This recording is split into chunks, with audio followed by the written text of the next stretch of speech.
Senior Life Journeys presents Carol Howell's Let's Talk Dementia, a podcast designed to help caregivers find knowledge, power, hope, and smiles in their dementia caregiving journey.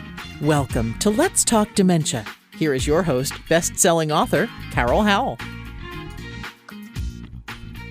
Hello and welcome back to Let's Talk Dementia. I am Carol Howell, your host, internationally certified dementia practitioner, and author of the Amazon best-selling book, Let's Talk Dementia, and a whole bunch of other books. You can check them out on our website, www.letstalkdementia.org. Well, today I wanted to talk with you about Thanksgiving. We are less than 2 weeks or 2 weeks away, whatever it is, from Thanksgiving, and it's a great time and a lot of family gatherings, a lot of memories from the past, a lot of expectations, and a lot of food. And after the event, we will realize that the event did not go quite like we had in our mind. It was not a Norman Rockwell scene. It never has been at my house or even growing up. The food might not have settled as good, and our loved one with dementia, well, they didn't respond quite like we thought they would. So let's kind of plan for that in advance. What you say? Well, this will be my first Thanksgiving without my mama. She went to heaven on May 31st, so that will be different for me, but that's okay because she's not missing me, is she? She is celebrating in heaven, and I'm going to be celebrating here that she is there. But it will be different. And it will be different for you and your loved one because if you're caregiving for someone with dementia, they are most likely different than they were last year. Their abilities have changed, their disabilities have increased, their need for you to be more attentive is growing. And we need to think about how that might affect your holiday. The first thing you need to think about is who is coming. Who is coming to your house, or are you taking your loved one to their house? Okay, let's talk about that last point first. Are you taking your loved one to their house? All right, now that's going to depend on where your loved one is in their journey. If they're early or mid-stage, great. Pile in the car, go. Be prepared maybe to stop more often, allow rest time, and be prepared to answer the same question and hear the same story repeatedly. But that's okay, because the day's going to come you're not going to be able to hear that. So it's okay. But if you're looking at maybe even mid-stage to late stage, depending on where in the journey they are and the type of dementia they have, what their cognitive levels are or are not, how easy it is for them to socialize, and how easy it is for them to be comfortable in somebody else's house or another location, then you might need to rethink that plan. So if you're having folks to your house, there are things we need to do there to prepare for our loved ones for that visit. So, okay, we're going to hop in the car and we're going to drive 2 hours with someone with advanced dementia. Probably would not do that. I just don't think I would put my loved one or myself through that. 2 hours in the car of them not recognizing anything because why? Well, the scenery is changing quite rapidly, and they're totally unclear where they're going, and they're probably not very happy about it. So that's your first problem. Then you get there, and you're going into someone else's home, supposedly, or maybe a restaurant, but probably someone's home. And again, scenery they're not familiar with. They don't recognize the house. They don't know where the bathroom is. They're confused about why they're there. You may tell them repeatedly, we've come to have Thanksgiving with your oldest daughter. And they're not going to remember that because remember, I want you to remember, they can't remember. That part of their brain, the hippocampus, which allows them to access current memories, is very damaged and they cannot remember. So they're in a state of confusion. I've said before, if you want to kind of wonder or experience or think about what dementia is like as you sit and listen to this show or watch this show, I want you to pretend that someone got you on a plane and blindfolded you and got you on a plane, took you to a country that you've never been to before. For me, that would be most countries because I just don't travel. But suppose I was dropped off in Japan where I speak no Japanese. I have no one in the entire country that I know. I do not know how to get from where I am to anywhere I might want to be. And the blindfold comes off and they say, Carol, you need to go to these six places. I couldn't do it.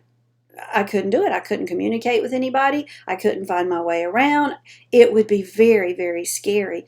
Well, that's sort of what dementia feels like for your loved one. So you're taking them from their place of comfort, the house that they are in every day, or the assisted living or the memory care or wherever, to some other place, and it's very uncomfortable.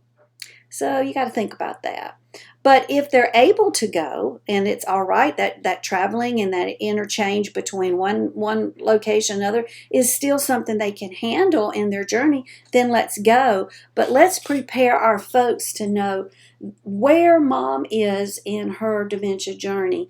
It may have been a year since they saw her. Maybe it was last Thanksgiving or last Christmas, and they are expecting her to be like she was then. And she may not be.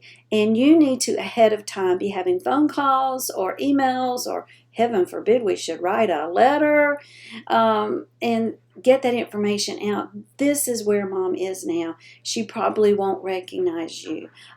She may not eat well. She may need to take a nap. Just to forewarn your folks that this is going on. So you get that to the new location. Please be aware that your loved one might be a little overwhelmed, and just the whole change of atmosphere is going to be overwhelming to them. Now, this is true even if folks are coming to the home that they're used to being in. Having all these people in is a little bit overwhelming, and you know this. You love for your family to come for Thanksgiving, but what do you love next? When they leave. Because you're not used to having 59 people in your house, all of them wanting to eat at the same time.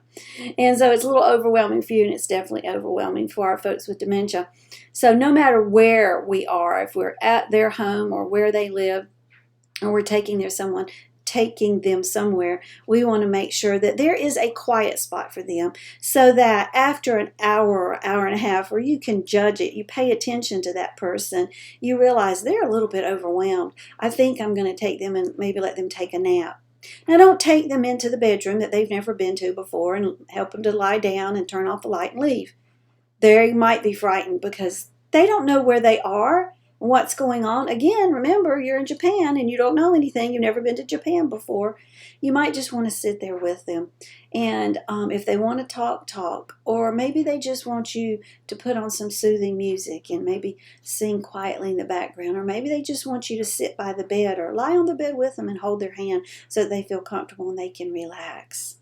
And then maybe once they doze off, if you want to slide out and go have some conversation, that'll be fine. But be aware when they wake up, they're not going to know where they are.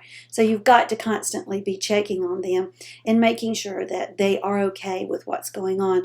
But allow that quiet space. Make sure that your family knows that you are going to fix mom's plate in a way that will be acceptable for her brain. You know, they may come in and load up one of everything that's been fixed, and their plate looks a little bit like Mount Everest, and you're going to fix mom's plate with maybe 2 or 3 bites of 3 or 4 things, and that's all. Or maybe just 3 things, or maybe just 1 thing. It depends on where your loved one is in their journey, that you want to keep things simple. But if there's a plate with a whole bunch of things on it and they look at it, it's just overwhelming. So if there's just turkey and it's cut up in little pieces they can eat with their fingers, that's a thumbs up. When they finish the turkey, maybe then we want to add green beans. But you can judge how many items to put on the plate with your loved one, but you never want to load their plate. It is overwhelming to the brain, and the brain looks at it, doesn't know which direction to go. So you know what we do? We pull back and we don't eat. And you want people to enjoy meals. I mean, this is something we do. We eat together. It is part of every society. We always eat together when we can, and especially at Thanksgiving or holidays or birthdays or whatever. So let your folks know, I'm going to fix mom's plate. I know what she likes, and I'm going to put on her plate the amounts that will appeal to her so that potentially she will eat. I just want you to know this in advance. And then another thing you might want to do is to help those who are coming to visit know how to respond and interact with mom. Should they call her by her name? How do they go and get conversation going? And that's what we're going to talk about tomorrow. Because I can tell you, for quite a while, I didn't call my mama. I called her Vera Jean, and there was a very good reason for that. And we're going to talk about that tomorrow, and how to physically interact and ask our loved ones and guests to interact with our folks with dementia. That will make Thanksgiving and Christmas or whatever your holiday might be a more joyful and wonderful occasion. And I look forward to that. So I'll see you tomorrow, and we're going to talk Thanksgiving a little bit early because I want you to be prepared. And just in case you think you need to bring a turkey to my house. No, I don't eat turkey. A tofu turkey, now that would be good. Somebody should think about that for me. You guys have a great day. Bye-bye. Let's Talk Dementia would like to thank our sponsors, National Association of Veterans and Families. You can reach them at 800-352-2919, on the internet at www.navf.org. They speak veterans so you don't have to, and you tell them Carol sent you when you call to inquire about benefits for the veteran, the spouse of the veteran, or both. Editor Beth. You can find Miss Beth Crosby at editorbeth.com. She is amazing at looking at what you've written and making sure it represents you well. Find her at www.editorbeth.com. And HD Imports, located on Flint Street Extension in Rock Hill, South Carolina. That's York County. 803-985-0985. They are there for the repair and maintenance of your Honda, Hyundai, Toyota, Kia. Tell them Carol sent you. Thanks for joining us today for Carol Howell's Let's Talk Dementia. To learn more about dementia, we recommend Carol's best-selling book, also titled Let's Talk Dementia. It's available on Amazon in paperback and Kindle versions. Be sure to like Let's Talk Dementia on Facebook and leave us a kind word of review on iTunes. Remember, knowledge brings power.